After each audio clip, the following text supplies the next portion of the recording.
ओम राय तस्य सायिने नो वैष्णो ददातु वीराय वैष्णुनाय महाराजाय नमः। ओम स्वस्ति साम्राज्यं भोज्यं स्वराज्यं वैराज्यं भारतेशं राज्यं वासवेति एकदन्ताय विघ्नहे वक्रतुण्डाय धीमहि तन्नो दन्ति प्रचोदयात्।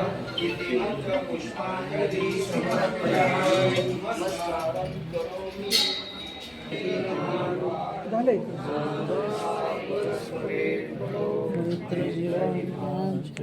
दुरितां चेतिमिर्जावो तुझे वांछितो ते लावो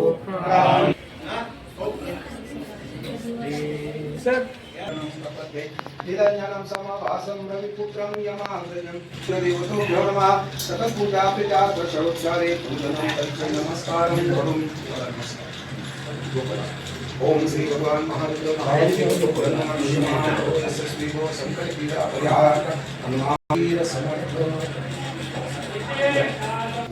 आणि ह्या पिंपरी चिंचवड मधील असे फेमस व्यक्ती की सर्वांना माहित आहे, साईनाथ हॉस्पिटलचे माननीय आदरणीय डॉक्टर सोहाजी कांबळे यांना योगायोगाने आपल्या इथल्या प्रभागातील समाजाची सेवा करण्याची त्यांना संधी मिळालेली आहे आणि बीजेपी कडून त्यांना उमेदवारी मिळालेली हे सर्वात मोठं।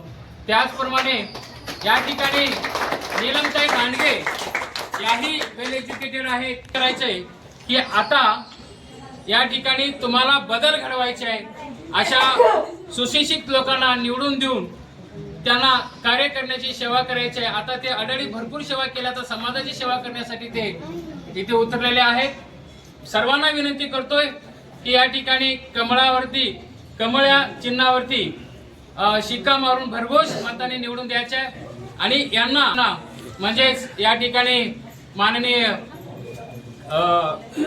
मडगिरी साहेब, नम्रताताई लोंढे मला पाठ आहे, त्याचप्रमाणे नीलमताई लांडगे आणि माननीय सोहाजी डॉक्टर कांबळे ह्या चारही जणांना या बीजेपी कडनं तिकीट मिळालेलं आहे।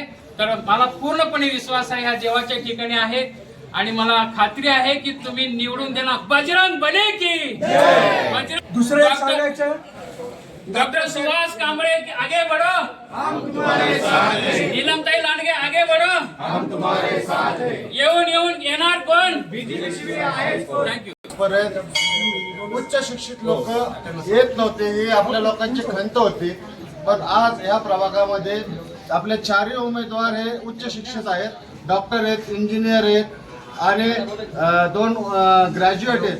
दादांनी आपल्या प्रभागाला चांगले उमेदवार दिलेले, शिक्षित उमेदवार दिलेले, जे आपल्या लोकांची खंत होती की राजकारणामध्ये शिक्षित लोक येत नाहीत, ती उणीव आज महेश दादांनी भरून काढलेली आहे। तरी आपण सर्वांनी मिळून या चारही उमेदवारांना भरघोस मतांनी विजयी करावा।